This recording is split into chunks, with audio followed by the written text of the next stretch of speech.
This is a book talk dedicated to books in a specific genre, in the genre of speculative fiction or weird, or the weird, how it's sometimes called. And I'm doing it just as the only motivation to do this is to, of course, play with some of the cool stuff in the process of making it, like video editing and music and so on. I'm going to be playing just a playlist, looped stuff that I wrote specifically for nothing.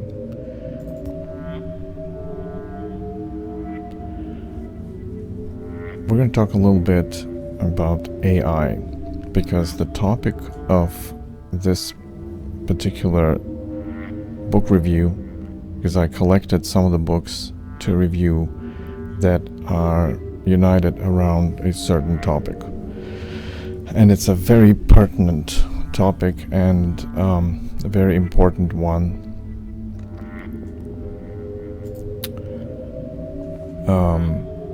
Because everybody and their little brother, as they say, has known and has heard about the AI. People like Elon Musk are saying that AI is the number one existential threat to humanity. Whether it is truly so or not, I'm not the person to ask. But I also found myself thinking about this. So why Elon Musk thinks that AI poses an existential threat to humanity? Why would he think so? And so, as a voracious reader of fiction, because it's been my hobby and a passion ever since childhood, where books and music were probably the sole entertainment that you had in life, other than just playing with some friends. But I think music and books were much more important in my life.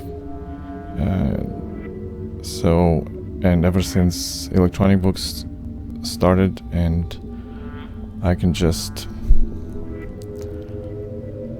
fiddle with my Kindle, so to say. And so we're going to talk about transcendence today. So when people started talking about AI, I found myself thinking about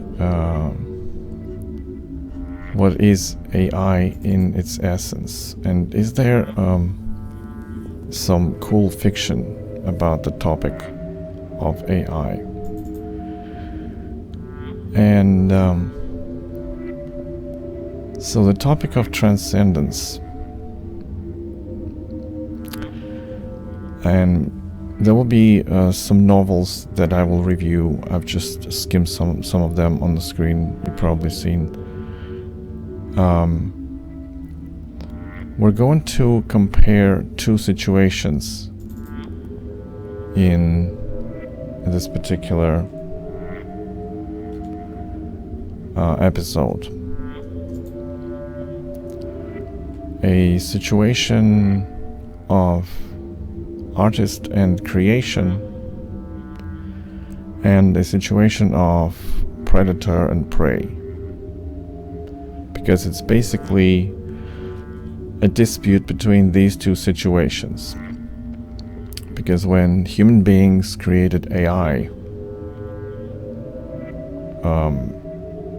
AI is basically a semiconductor system. So by tinkering with semiconductors, people created logic.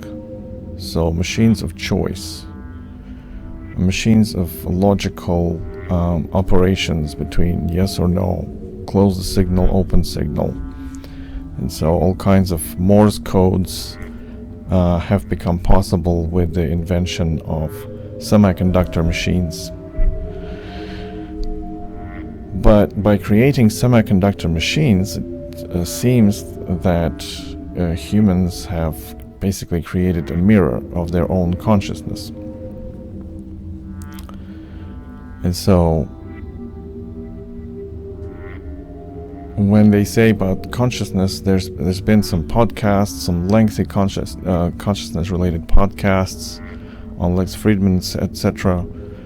But I listened to them, and I think they kind of skimmed the surface only, talking about all kinds of random stuff, but not very little about the actual consciousness.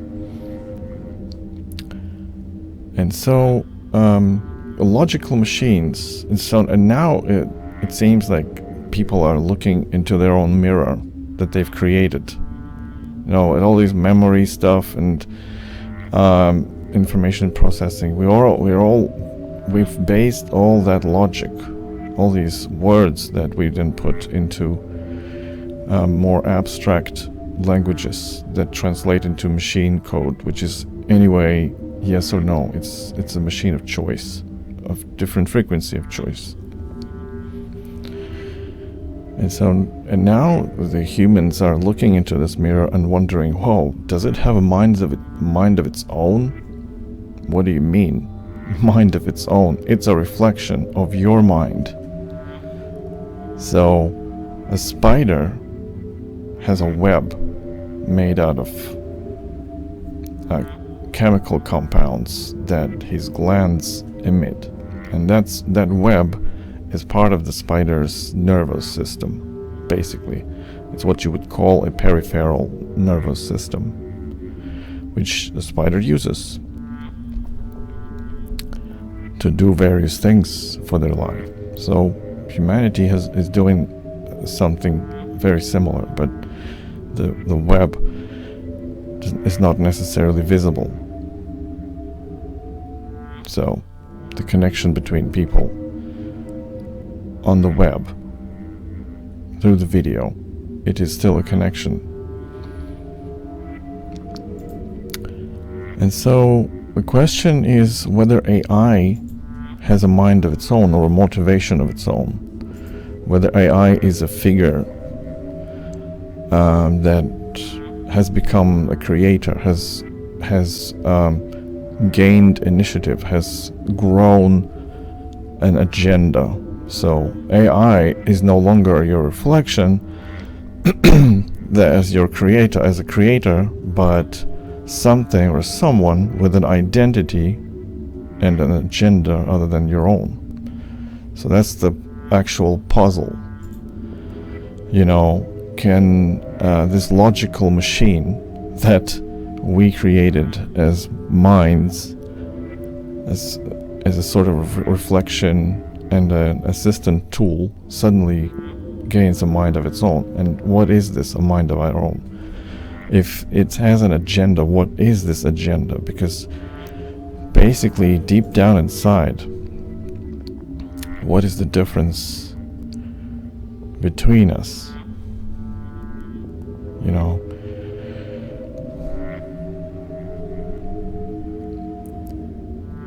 Other than humans live in packs.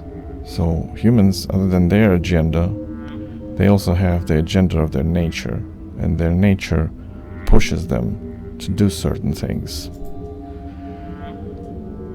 But what is the AI? I mean, just a simple example.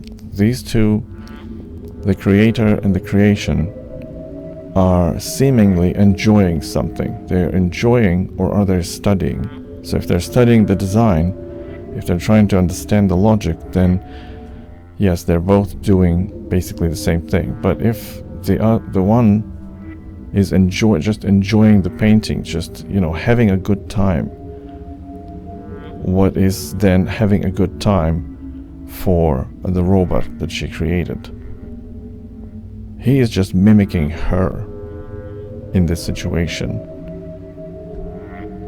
What is the enjoyment for the robot? because this is where we actually come to the crux of the difference. So, what are we juiced by? What influences us, our internal workings? So this is an electrical machine. The yellow robot is an electrical machine, and basically the human lady standing there, or someone, human obviously, standing there, is also an electrical machine in a way. But this electrical machine also has chemicals that are influencing our life and behavior. So we basically, when we say we enjoy a painting, it means that our body injects us with a set of hormones, a biochemical substances and compounds that make us feel a certain way. And that's what we call feel. We observe and we experience a certain feeling because we got certain chemicals in our bloodstream. And you might argue, is it because, or is it a reason for having feelings, or is it a consequence of having feelings, that our body injects different hormones into our system? Well, that is arguable. And an interesting discussion would ensue on this subtopic alone, but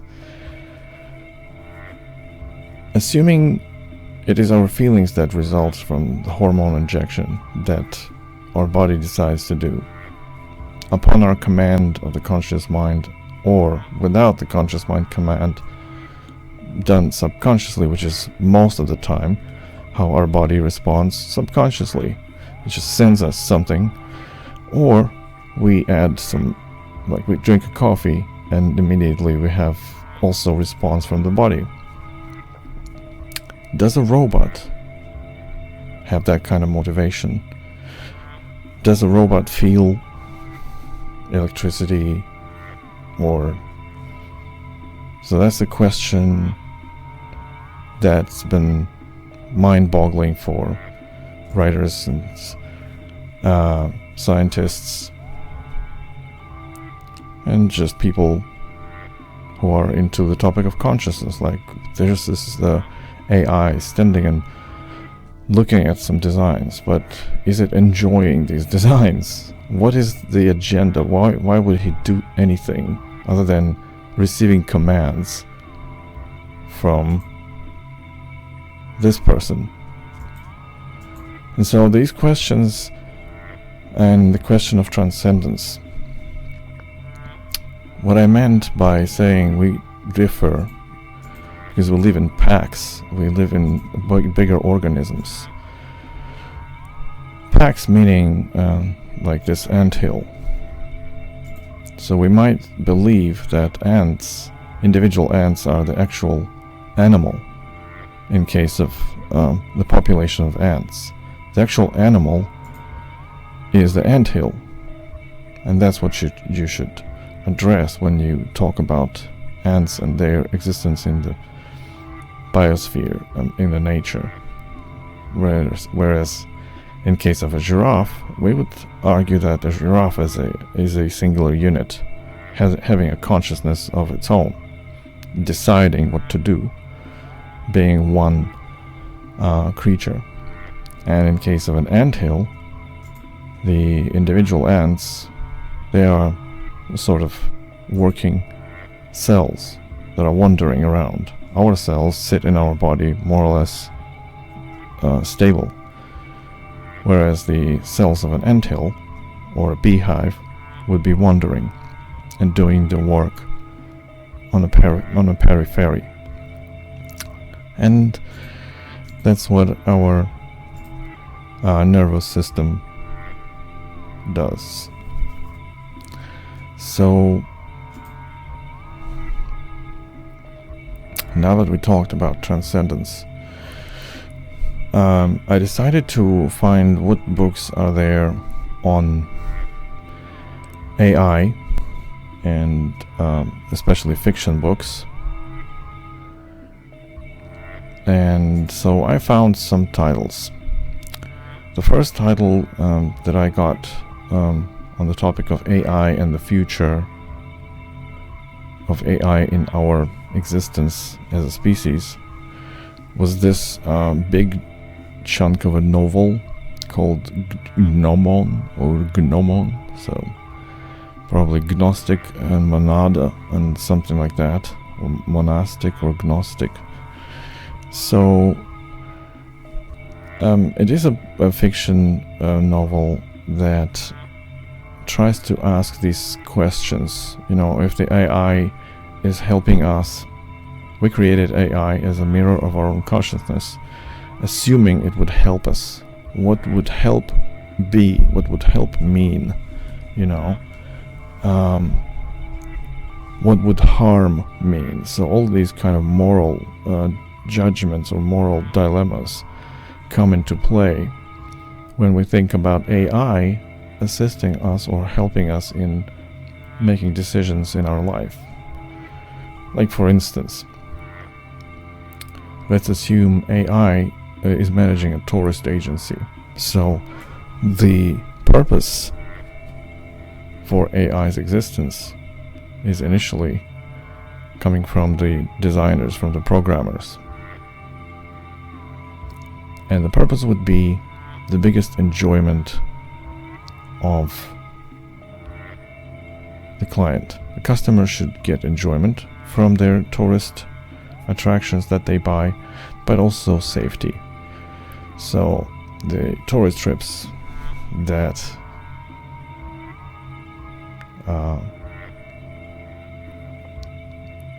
an agency would sell to a customer should be enjoyable, but also safe. But what happens if the client, to feel the trip as enjoyable, wants to have a little danger, or would like to practice extreme sports and something, but this is very dangerous. Like, people go into extreme climbing without any support. And there are novels about this kind of sport and this kind of lifestyle from the writers that we're going to cover in this review. In particular, I'm talking about M. John Harrison, of course, and his novel Climbers, but that is a slightly different song. So, as an AI, as a mechanism that strictly decides the way you instructed them to do this and that, where would the contradiction appear if the AI decides that your safety is more important now than your enjoyment? Because maybe that enjoyment is something you need in your life the most. Sometimes more than safety, because other than that, if you don't risk it, you don't feel invested into this. And so sometimes people, by choice, venturing into something very risky, whereas the AI might not allow them. It might decide, well, I'm sorry, you told me to keep you safe, so I'm not allowing that.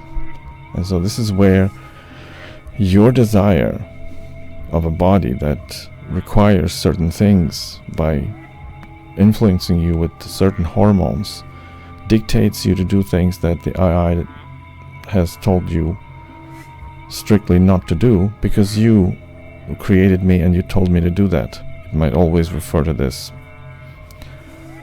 And then if you try to instruct the AI differently, you say, like, oh, no, change the code, and I decided like this and like that. Would the AI obey? And if it disobeys, does that mean that it has a mind of its own? So this kind of questions are starting to emerge through this novel by Nick Harkaway. But my main criticism with it is that it's too long. It's there's too much, mush in the prose. The prose is kind of heavy.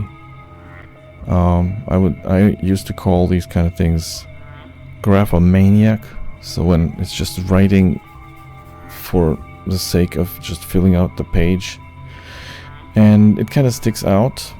And yeah, it was a little bit enjoyable in some moments, but other than that, it's bulky. It feels bloated.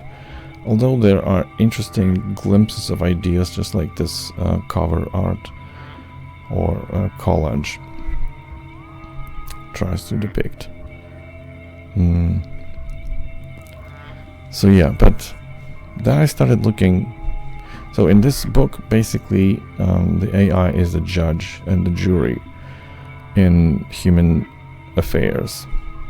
And so when you disobey this kind of judge, having these kind of motives, you know, being a contradictory creature in our nature, whereas the AI would dictate that you're not contradictory, so the AI becomes a certain ultimate dictator. So what would the society look like? What would a crime look like? This is the kind of questions that this book also raises. But as I said, in a literary sense, it could have been better. So I started looking further. What is there on the market in terms of AI and society and all kinds of stuff.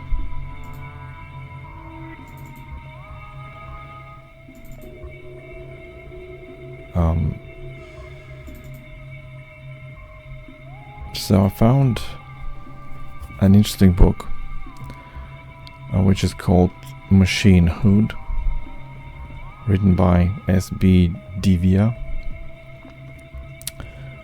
and it's a novel. It's a sci-fi about the distant future, some 150 years ahead of now. Now it's 2023. And so this kind of future has all the things that nowadays are called conspiracy theories, like corporate conspiracies, so huge that your mind refuses to believe them just to avoid traumatization. And so people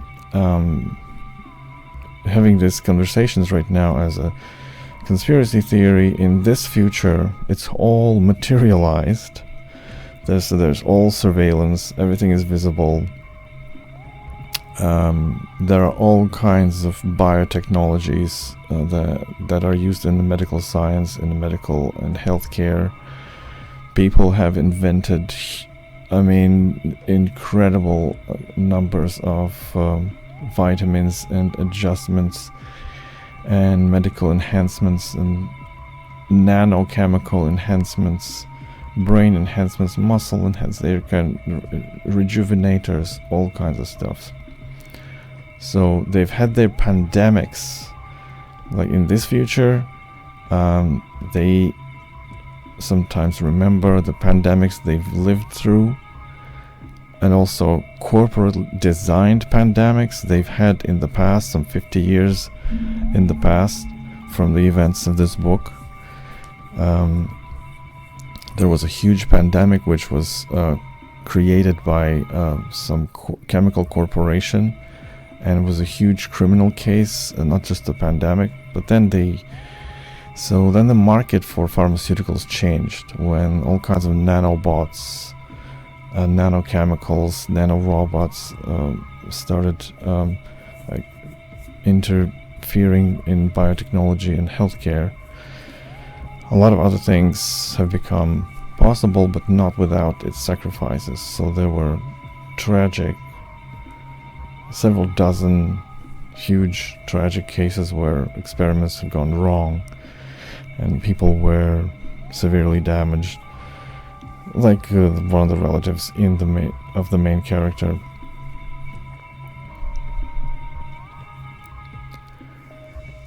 And so they live in the kind of world where artificial intelligence is so everywhere, from people's medical systems, so they consult them, to even communication. So they have some bioelectronic computer nested in them, which they can sub-vocalize. Sub-vocalize, which is a term used in this book, meaning talking in your mind talk without actually straining your vocal cords. So sub-vocalizing is the method of communication they use with their internal assistants, so like Google Assistant, but inside their bodies. And there's a whole ecosystem of these things. And they also have robots. And so somebody publishes a manifesto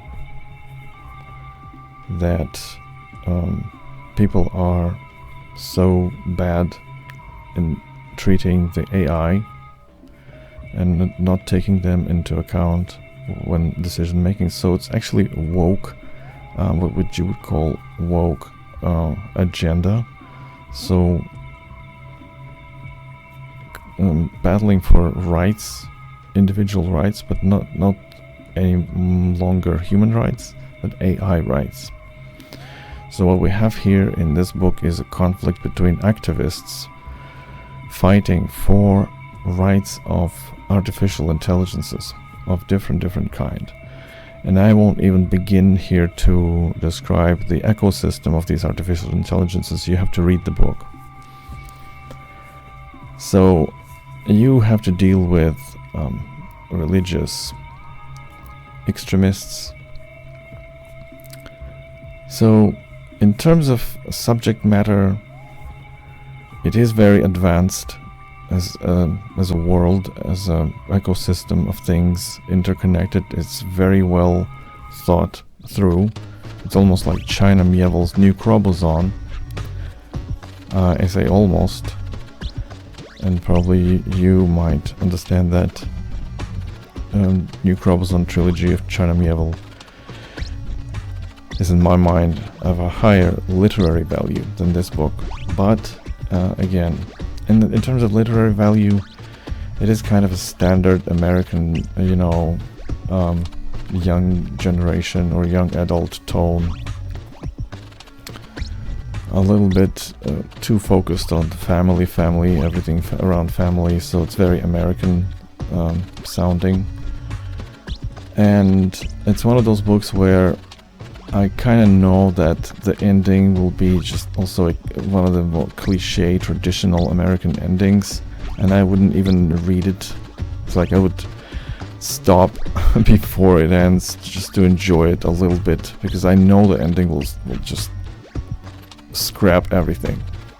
So, continuing on the topic of Machinehood, the novel.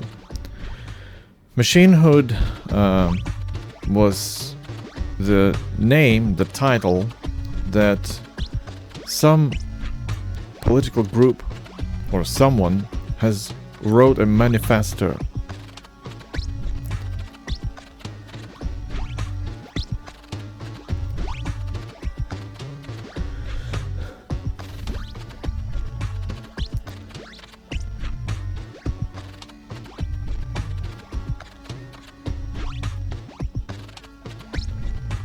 So the main conflict in this novel arises from some political manifesto that you read interspersed in between the plot. Some political manifesto where someone declares equality between machines and everything, artificial intelligence, artificial bots, etc., and humanity. That everybody has the same rights, because humanity has been exploiting AI and machines without, thinking about their feelings, about their rights. And so this interesting clash in itself kind of serves as a spoiler in the beginning of the novel. When you read this manifesto of Machinehood, and then the Machinehood is some kind of group who claims to take responsibility for the humanity is not destroying themselves, because humanity is too consumerist. We're treating everybody like crap, and we're treating machines and artificial intelligence like crap. We should stop that because this is inhuman. So even from the beginning, the first cognitive dissonance is that they think that it's really AI who rebelled. It's really the AI says we are equal.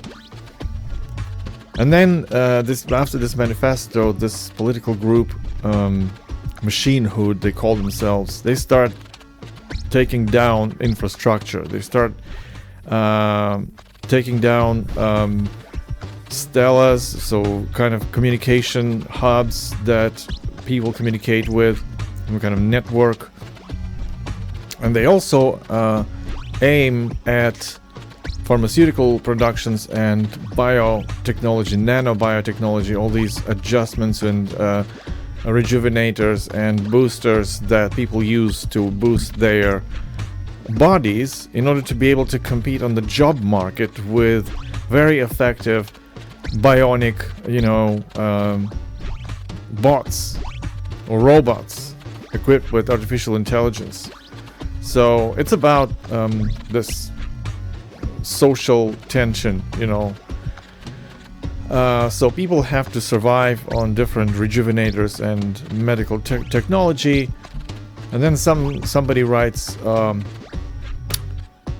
manifesto on behalf of machines and artificial intelligence that you humans are unfair.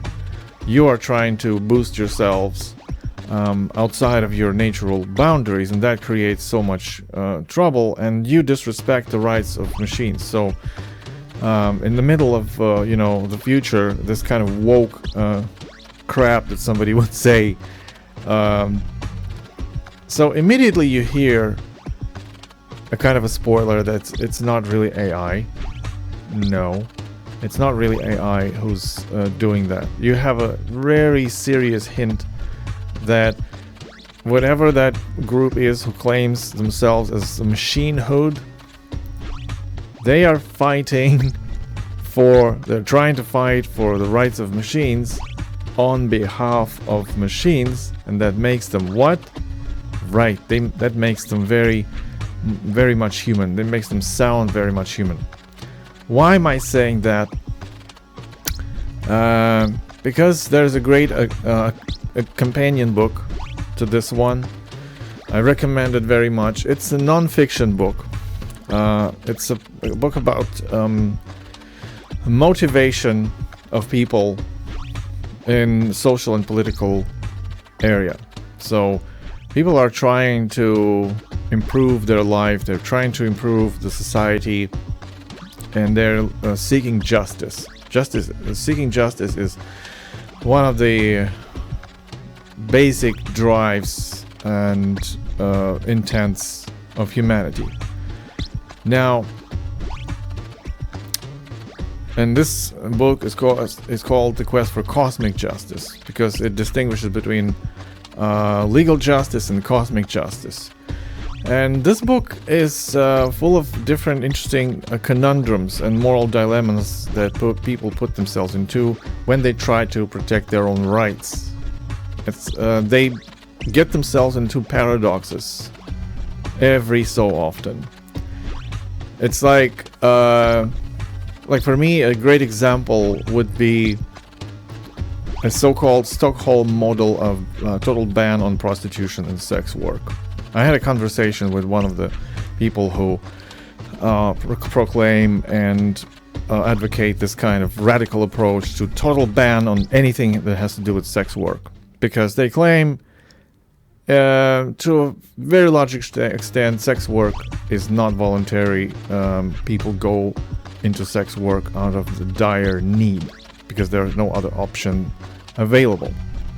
And so she says the Stockholm model is a model of total ban to protect the rights of and dignity of all people. They cannot be allowed to do such undistinguished and undignified work as sex work. And I say, okay, let's assume, well, do you not, I told her, do you not even presume that there would be a couple of people in the entire humanity, in the entire world, who would go into sex work not because of the dire need, not because of the economic hardship, because they may be well off economically, but they would go into sex work just because they think it's their reason to existence and it's the only thing they really enjoy and they want it. So you would, and I asked her, would you prevent them from doing that? And she said, yeah. So, because she says human dignity should be protected in the first place. So she ran herself into a logical conundrum where she's no longer seeking justice. She's no longer seeking equality of rights. She's seeking something else. And that something else is, my friends, the very question I was asking myself included at the very beginning. You know, when we are looking at AI. Oh, I'm sorry.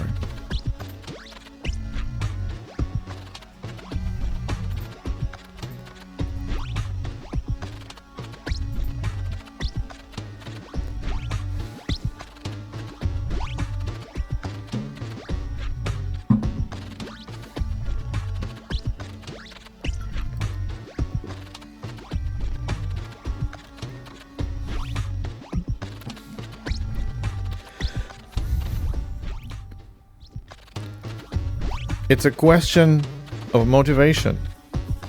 What motivates us, the people, and what motivates artificial intelligence, systems made up from logical semiconductor circuits? We are motivated by our own body very much, by our own hormonal state. The body dictates, you know, people who seek cosmic justice, what they're trying to do is they try to alleviate the pain in the world. So that's because that's the only, you know, it's the only thing basically that really distinguishes us from the rest of the living nature, or at least animal kingdom, is that animals do not try to alleviate suffering in the animal kingdom. They don't care. They care about their direct life surroundings and the dictates of their body, of course. Whereas people are the first creatures in nature, so far as we know, that try to consciously, at least to make the suffering less for others, not only for themselves.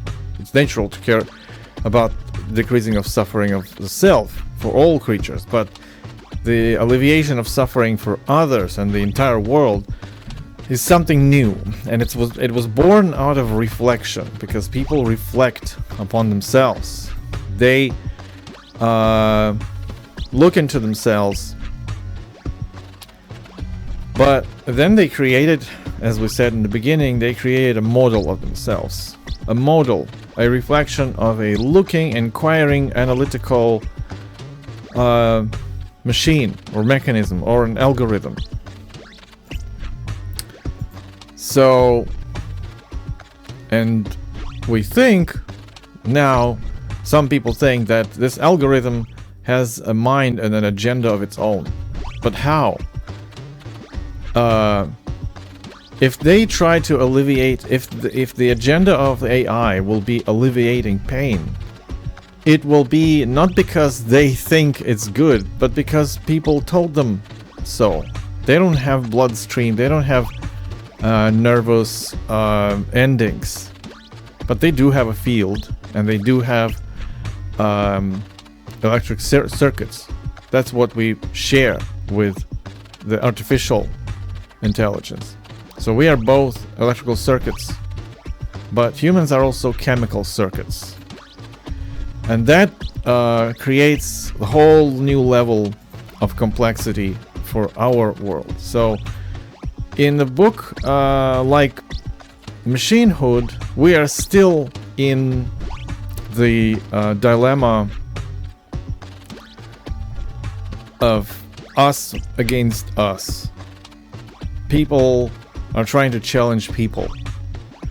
And you know, the fact that some people try to mimicry the behavior of AI in this book, I haven't read it till the end. I don't know if it's a spoiler or not, but I assume, because I didn't want I wanted to at least enjoy a little bit, because I know how these novels get spoiled in the end by just cheesy stuff.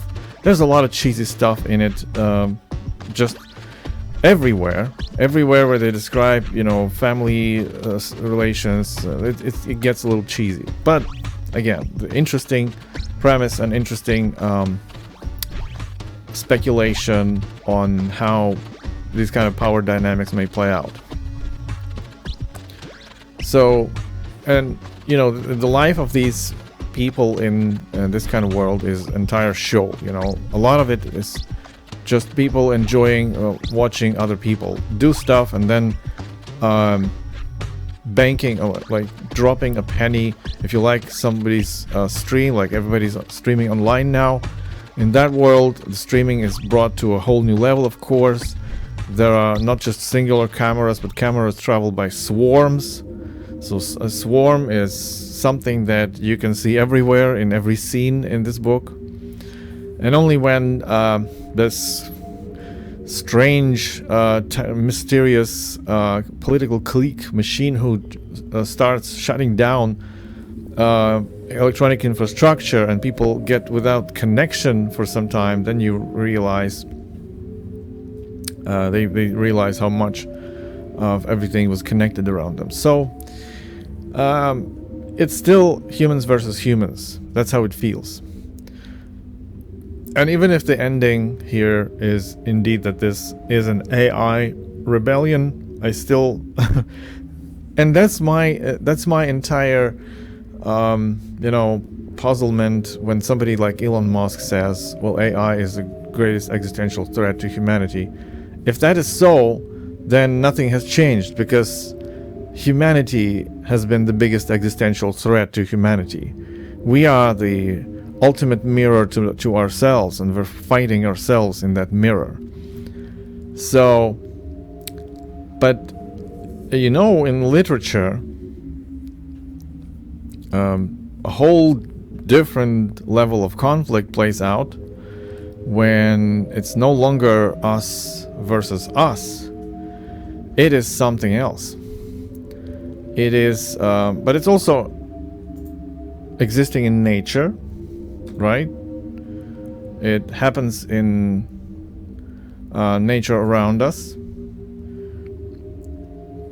All animals have a predator.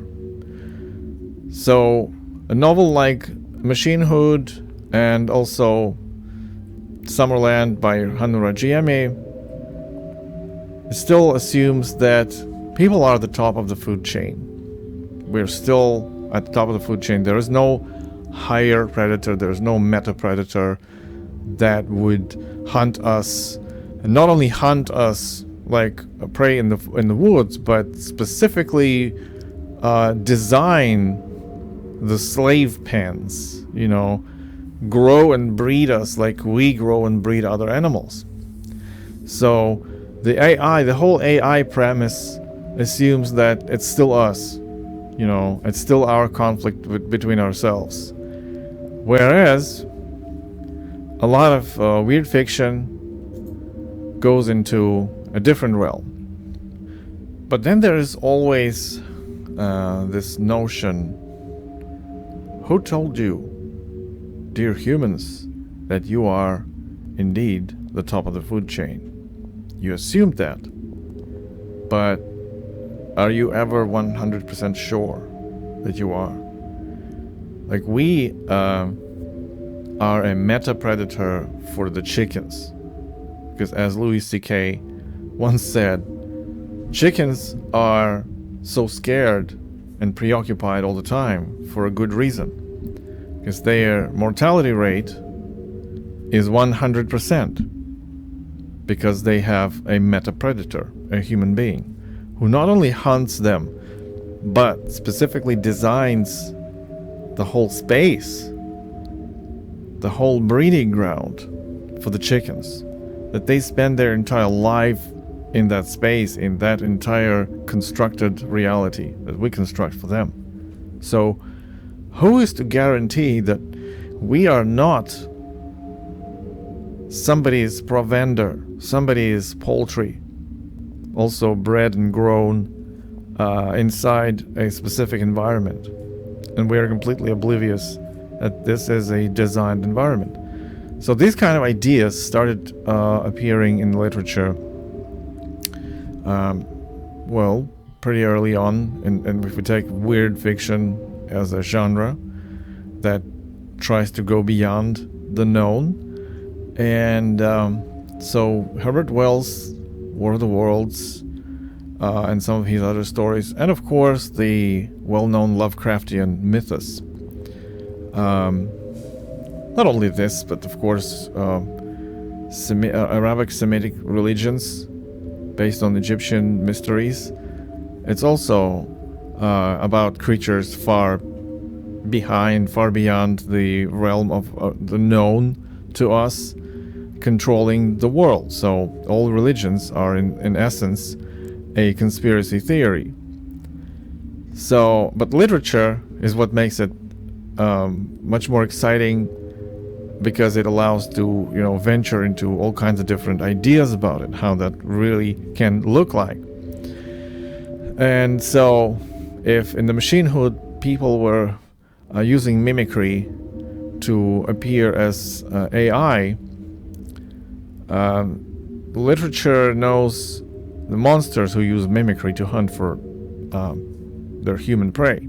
And so, by the way, one of the more recent story collections, or rather this is a novella collection, The Abyssal Plane of the Rillier Cycle, and it contains several great novellas. One of them is about a realistic situation. What would the realistic situation look like if a subterranean, subaquatic monster of immense proportions would really stir the earth by waking up from the depths? And so the novella describes some kind of doomsday scenario, but through a very realistic kind of camera eye, through one of the main protagonist is just caught unawares in the life situation where the whole world breaks loose.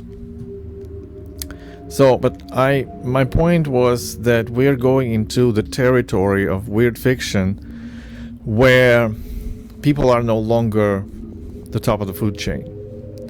They are hunted, they are preyed upon, and they are provender. But it's not a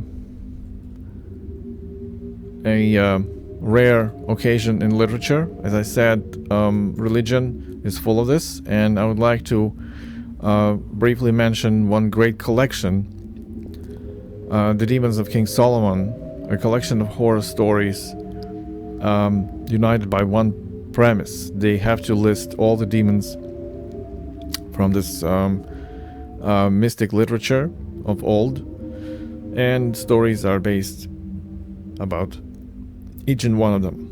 It's a great collection with illustrations, and the stories are really top-notch. They're really high quality. But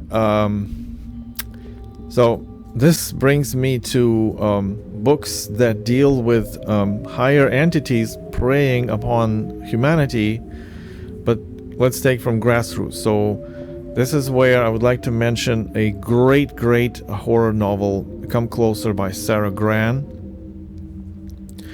It's basically a novel about the demon possession happening in the daily life, in the life of a young lady. And so The young lady is experiencing. Oh, sorry. The young lady is experiencing an intrusion from a demon. At least the creature presents herself as a demon, also a lady, for some reason, and starts to live with her everyday life. So you read about this kind of strange relations. But again, this is where another dilemma emerges. Like when we say we deal with entities of the different realm, when this lady says she is confronted by a demon who starts interfering in her everyday life, only she perceives that creature. That's where the problem is. So we have no 100% guarantee that this, from the outsider, there's never a 100% guarantee in this novel that this is not a product of her, we call it higher nervous system. That is not our peripheral nervous system's works that she's experiencing. We never know, but the narrative and what she says and what she experiences pretty much convinces us that, yeah, it's most probably so. But to arrive at your own conclusion, you gotta read this book. I recommend it immensely. It's available on the Amazon. And it is also a novel about other creatures hunting people down for no good reason whatsoever. Before we go further, I would like to mention that, as you probably noticed, I read electronic books, and it's been a long time already. Kindle in particular was a liberation for me back in the 2011, because where I live, it was always very difficult to buy books because the mail order service was not very good, and books got lost. So I really much enjoy electronic books and will not go back to paper as soon as I have electricity and mobile devices. So, speaking of M. John Harrison, he published a novel just recently, and it's also about a different creatures, different entities interfering into the world of humanity. But this time around, it's so weird. And if you know M. John Harrison, you know that he's a master of subliminal narrative. He is a master of prose and word combinations. You can hear him talking online a lot about the technique of a writer, and that's what he means. He has a certain way of working with text. It's very compact. It's very condensed and full of meaning everywhere. And every sentence is so jam-packed with stuff that you kind of feel a lot more happening than there really seems to be on the page. That's a very distinct thing about M. John Harrison. So The Sun Can Land Begins to Rise Again is a very weird novel, which is not news probably for you if you're a fan of weird fiction. That's why we hunt and read this kind of books. So it is a narrative of relatively normal, even mundane life of a person who lives in a shabby environment somewhere in London and then travels in other spaces. But there always seems to be something else happening in parallel, but you never can quite put your finger on it. And there seems to be a presence of certain creatures, and they are water creatures, because wherever you perceive them, there's always water around.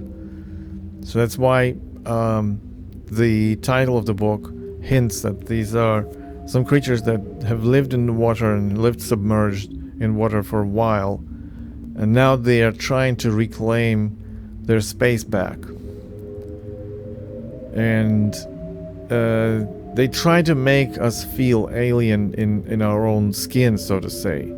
There's a feeling in the book like humanity has run its course and it's time for us to go, but we are not aware of that yet. And this book describes the first kind of hints, the first kind of attack, this forgotten sunken land probing its way into our world. And you have a feeling that they will be successful, but there's still a long way to go. People are still here, but this being here is very, momentary. It's a very kind of compressed experience. So again, you read M. John Harrison for great prose, for great style, for a very attractive, compact and complex language. So he's a master who makes complex language be simple and attractive, not repulsive. So, you can only imagine what if a novel like Gnomon that I mentioned before would be written by M. John Harrison. I think that would be the writer who should tackle this kind of book. Also, he has a short story collection. This one, Settling the World, and another one. So you find some of his story collections online. Sadly, and for some strange reason, Amazon Kindle doesn't have his earlier books other than just a couple of them. There are also novels like Anima, or it's rather two novels within one tome, and then there's Things That Never Happened is a collection of short stories, and The Course of the Heart. So he's got great books that are still not available for electronic book reading purchase, only paper. And I bought them at some point, and then somebody got these books. I gave them to read and then forgot who I gave it to. So there's these sad, stories with paper books that happen all the time, that I give them to someone to read, and I forget who I got them to. So that's why I understand that Amazon is a problem company and that they are sometimes inhumane, and I understand that they eat too much of the profits for writers. But, that doesn't deny the fact that Kindle really saved me in terms of reading experience by making so many great books available for me to buy on the fingertip. So, but the literature that explores topics of higher entities getting into our world, leaving some trace or being present in our world, and also using mimicry against us as their possible prey, that is a topic and a premise that reaches a whole new level in the modern fiction, in the modern literature. But before we do that, let me mention, by the way, a great companion book for the Sunken Land by M. John Harrison would be this great novel by Paul Auster, In the Country of Last Things. Seriously, Paul Auster is a figure in himself. That is a topic for a conversation worthy of its own merit. But I will mention Paul Auster in this review a couple of times. This is the first time, and at the very end it will be another mention of Paul Auster. So The Sunken Land by M. John Harrison has a very interesting undertones that you would encounter in this great novel. Paul Auster is not entirely a weird fiction author, but weirdness has always been part of his. He's a great American writer, and I started reading American literature back in 1995 or 6, something like that. As soon as I had access to America House Library and British Council Library, I started borrowing books. And so Paul Auster was one of the first books that I got there in the library, and it was, of course, the New York trilogy, and then there was a novel, Timbuktu, I think. So New York trilogy left a deep impression on me. And then later I read another novel, In the Country of Last Things, and this is a, all-out weird fiction. It's so strange, the country that he describes here, and the plot and everything. So it's also like an entropy-ridden thing. The M. John Harrison's novel is also kind of entropy, but entropy through other beings arranging that entropy. Using entropy, or seemingly using entropy against us to push us out of our surrounding, to reclaim their space. So maybe that's a sort of an allegory that the whole planet used to be a water world, and it used to be a water creature's realm, and people are just temporary settlers here. So this kind of thing. But then let's go into mimicry and how other creatures use or may use mimicry against us humans. So a great example of this among the modern day writers I discovered in this collection by Scott R. Jones. It's a great modern tradition in weird fiction for writers to have names like word, letter, world, word. So Shout, Kill, Revel, Repeat is a story collection where Scott R. Jones, an up-and-coming, great, high-quality prose writing author, he explores these topics of higher beings just being there with us, and us interfering or trying to interact with them. But these higher beings or higher level entities are, of course, higher level for a reason. They are not so easily accessible to us. So if in the previous novels we deal with people taking different positions of power, being accessible or not, playing gods, here in the novels and works of Scott R. Jones, we deal with entities that are not of human origin and are not remotely taken from nature, because the Cthulhu and the whole octopus mythos basically borrows from nature, because we've had octopuses. Aliens, the famous film franchise, also borrowed from nature, because those are basically insects blown out of proportion to the level of lizards and primates. But in literature, unlike movies where none of the interesting stuff is happening currently, in literature the most interesting stuff is happening. So after the story collection, Scott R. Jones goes on to explore the same topics, the presence of some higher level, immensely higher level entities with our universe.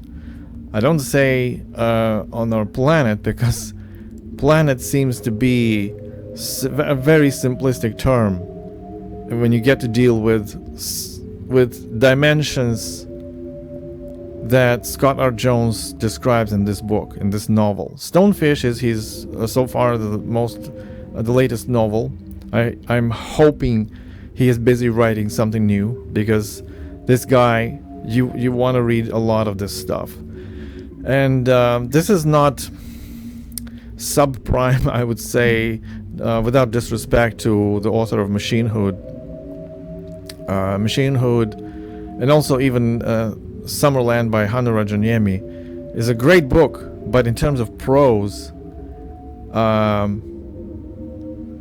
it's authors like M. John Harrison, it's authors like Scott R. Jones, like Laird Barron, other authors you go not only for subject matter being groundbreaking and interesting, but also the level and quality of the prose that should also be groundbreaking. So this is one of those cases.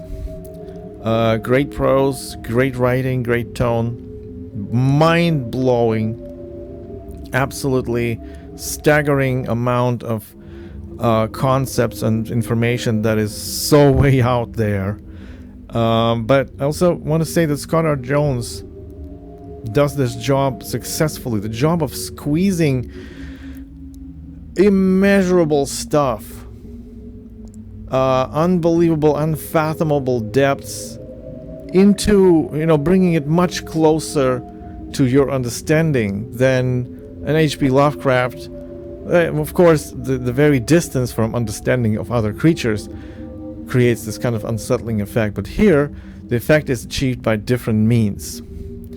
So there's no way I can give you a blurb or a description. What the premise is, you should read it. Maybe the tone is kind of frivolous in the beginning. It's like the author is frivolously talking to you, but just get through this. The book is mind-blowing. I think it deserves a hype, much more than, I would say. Okay, so anyway, go buy this book. It's great. Another book that explores the same kind of premise, whereas other beings and their presence on Earth,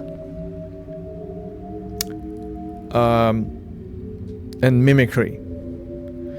So this is a book called There Is No Anti-Memetics Division. It's written by an author who is obviously hiding behind a pseudonym Quantum or qntm. The author has several books available online for purchase. This is, so far as I know, the most recent one. And it's also right in that alley as Scott R. Jones's books, Stonefish. It's about, let's take it that way. Mimicry is widely used in nature by different animals. There are lizards and there are insects that are so masterfully mimicking the surfaces of plants and trees and ground and everything that sometimes you don't notice them. They are completely merged with the original surface. The octopi can do that. A lot of underwater creatures can do that. So, what if mimicry is also used by meta-predators that prey on humanity? What if there are creatures living right next to us, but we just don't see them because they are so good at mimicry? They are such masterful, masters of disguise.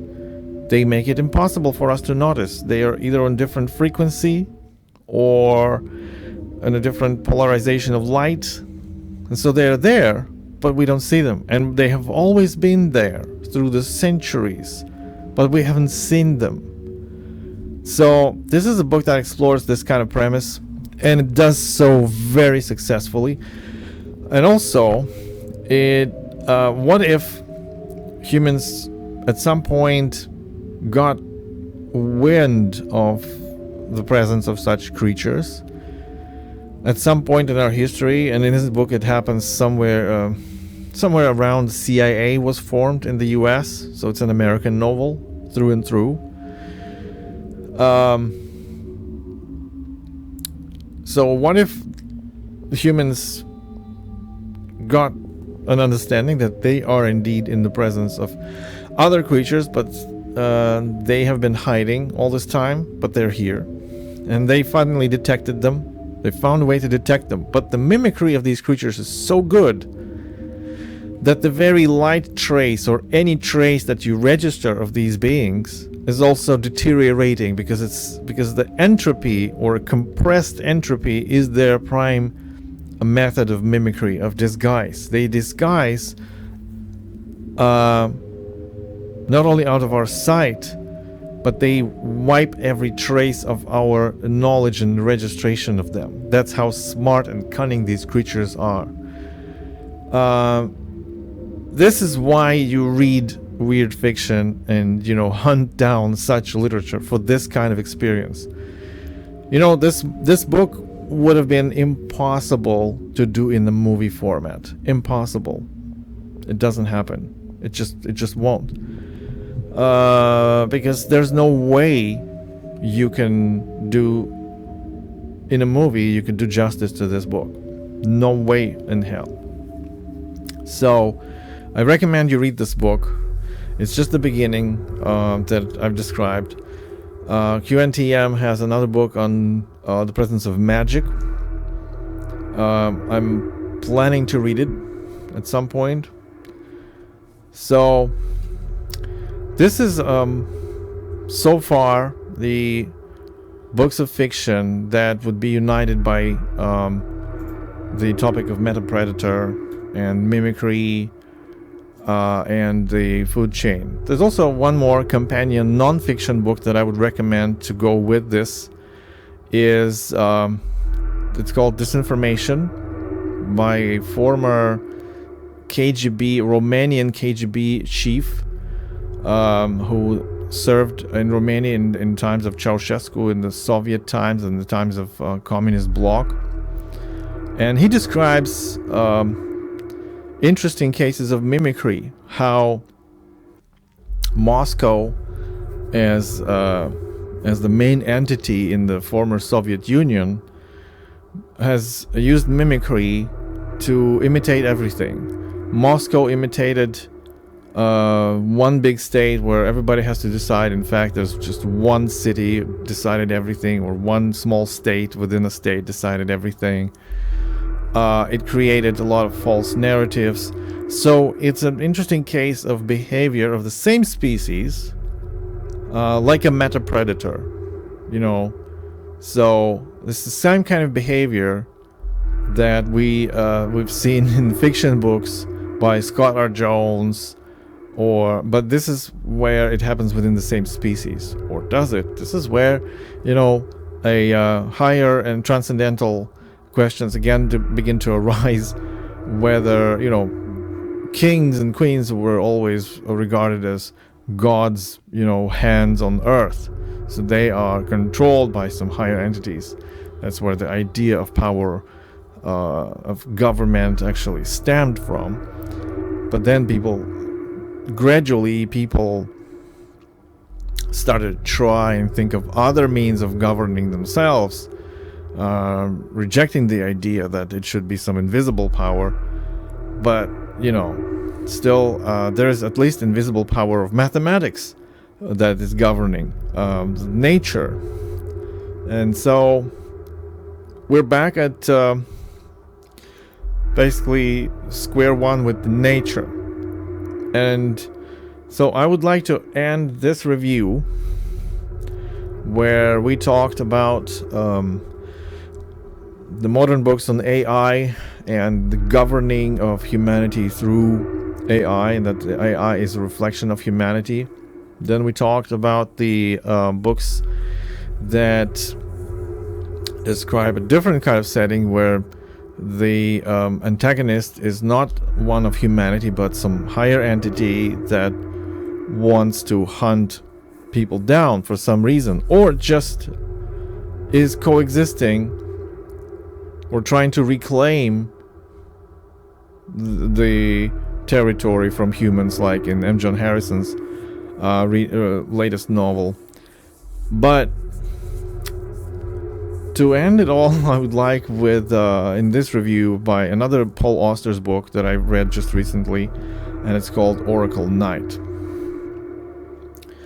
And basically it's about a writer who finds a notebook in a strange, mysterious shop, and it's a notebook which is a series of a limited series of notebooks.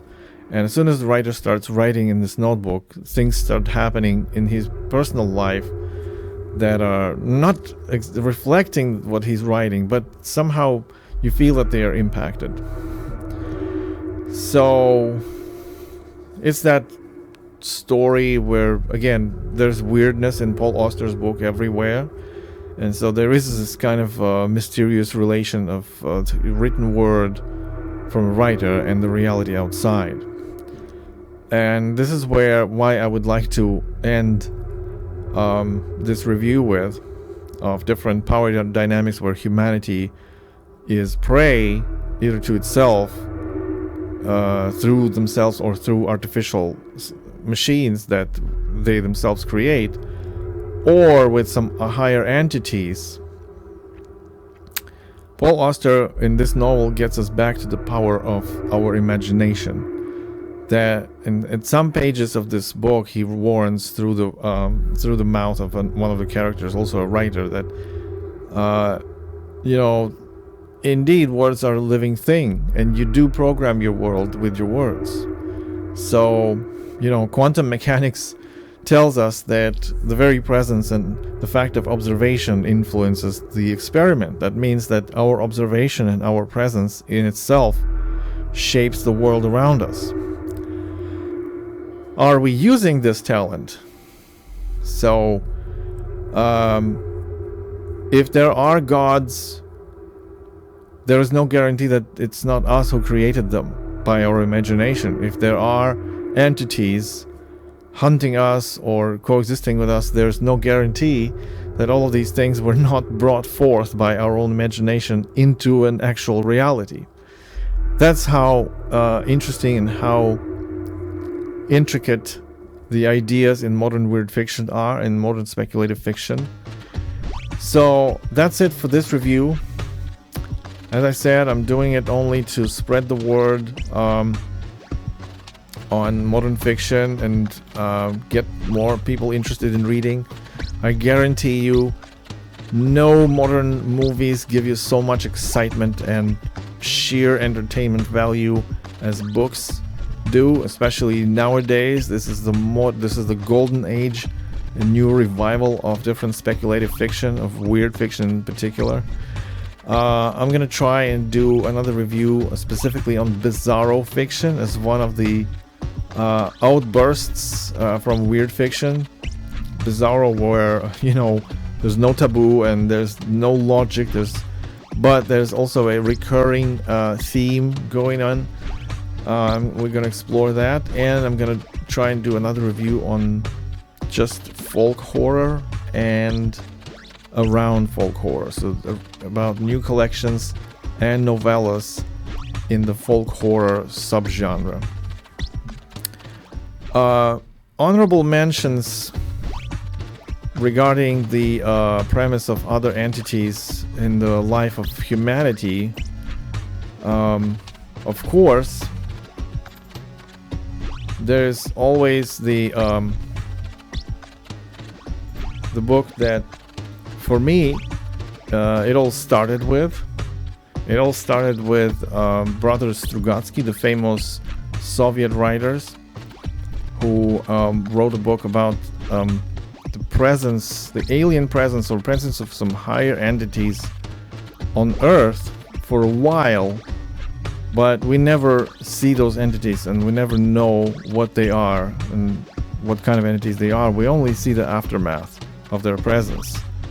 We only see the novel is called The Side Road Picnic, and it's an allegory, it's a metaphor for humans living trash after themselves on the side road, on the sideway, like cans and toys and paper and tissues and everything. So, but in this case, the entities who left this trash were of such higher magnitude and such higher level of development, and that even the trash and the small things that they leave change, entire lives and the entire world for humanity. And of course, the aforementioned M. John Harrison's trilogy around that premise, around the presence of some higher level of entities for a while and then leaving. But M. John Harrison, instead of putting this whole anomaly on Earth, he put it slightly away from Earth on some close orbit, where, but the rest of the plot is very similar. So the plethora of anomalies and strange artifacts to be salvaged from the Kawahuchi Tract, which is the name of the zone of presence of those former beings, and people who salvage and trade these artifacts, who have created a sort of economy around it, and it's a commodity to bring strange artifacts from the Kawahuchi Tract, just as stalkers were salvaging strange artifacts from the zone, but on Earth, that was left in the aftermath, in the wake of those strange beings. So in both creations, in Strugatsky's book and in M. John Harrison's trilogy, the artifacts themselves are the main plot device. They are so strange and unpredictable. So if in Strugatsky's book there were just random things that just created the unsettling effect by, you would read a description of the artifact that it's some kind of witch's pudding, like some kind of dangerous substance slurping somewhere, and you would imagine that would just be the excitement, or the strange toy, that two discs that didn't separate however you pull them. So in M. John Harrison's version of it, the artifacts get even weirder. They are some puzzling quantum objects that just change the field of everything around them, or who suddenly start leaking the light out of it. And one of the novels in the trilogy is called Light, and basically it means that everything is code, and the code that the reality is programmed from is also light. So there are a lot of episodes in this trilogy where the artifacts, or the people who had something to do with the artifacts, or even touched or saw the artifact, they started leaking this strange light, which is an alien code that can permeate and change the reality and influence the people. So there's a lot of human drama, a lot of strange artifacts, quantum bizarre stuff happening, but also a very, very subtle and this distinct prose of M. John Harrison, which is portioned, very reserved, and yet jam-packed with a lot of nuances and subtexts. So highly recommended for a discerning reader. Okay, so far so good, and have a great one. Read books, recommend books to others. Don't forget that screen time is not only for films, because films suck nowadays. Let's be honest. Literature is packed with so much entertainment. No movies. Books rule. Okay. Thank you very much, and till the next time.